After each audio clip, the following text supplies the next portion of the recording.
ইফতারের আগে যখন ভিক্ষুক আসে ভাই কিছু মনে না করলে একটা কথা কই। কি? আজকে ভাই ইফতারিতে মুড়িতে জিলাপি দিম। ইম্পসিবল। ভাই কয়টা টাকা ভিক্ষা দেন না ভাই, কয়দিন ধরে ভালো মন্দ ইফতার করা আরি না। এই বেটা কই থেকে আইছস ফকিনি টকিনি, বেটা মুড়িতে জিলাপি এমনি চাইতে পারতাছি না, হেজেল আমি বাসি না, তুই আইছস ভিক্ষা লইতে যাবাক। এই সাজিদ এই এমনি রোজার মাস ইফতার একজন ভিক্ষুক এসে তার খালি হাতে ফিরাবো নাকি? ভাই দাঁড়ান, এলন 100 টাকা। আল্লাহ ভালো করুক আপনাকে ভাই। এ বেটা দাঁড়া, 100 দিছে তে তো আমি 200 দিমু। এই লো। আমিন। আল্লাহ ভালো করবো ভাই আপনাকে।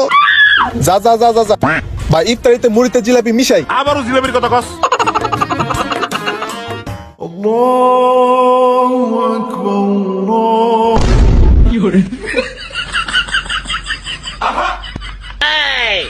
কিরে আমরা খাই মুড়ি, তুই খাস পিজ্জা বার্গার?